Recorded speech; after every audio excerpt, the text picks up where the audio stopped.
la justice réparatrice, une justice nouvelle enracinée dans la tradition africaine. Parce que traditionnellement, en effet, en Afrique, dans les villages, d'ailleurs ça existe encore, quand il y a un crime, on s'assied sous un arbre à palabres et on règle la justice comme ça par la parole, la circulation de la parole. Je voulais absolument transmettre un peu les richesses de ces rencontres entre agresseurs et victimes, auxquelles j'ai participé et que j'ai organisé aussi depuis presque maintenant 20 ans, à la fois au Québec et ensuite en Côte d'Ivoire. Alors, j'avais déjà écrit un bouquin qui s'appelait « Faire justice autrement », le défi des rencontres entre agresseurs, entre détenus et victimes.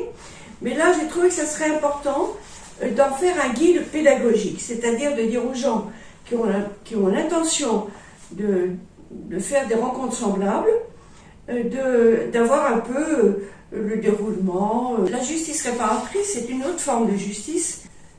Là, il ne s'agit pas d'un procès. Il s'agit de la rencontre, donner la possibilité à l'agresseur et aux victimes de se parler, de savoir pourquoi ils ont fait ça, pourquoi ils sont victimes.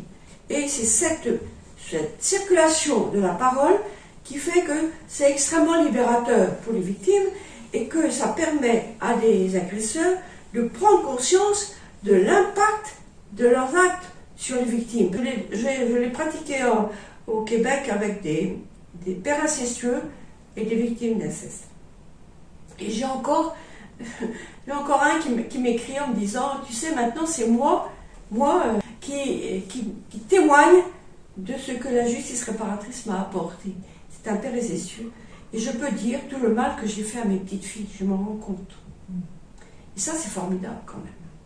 Moi, indépendamment de moi, mais je trouve que c'est vraiment une piste à explorer en tout cas.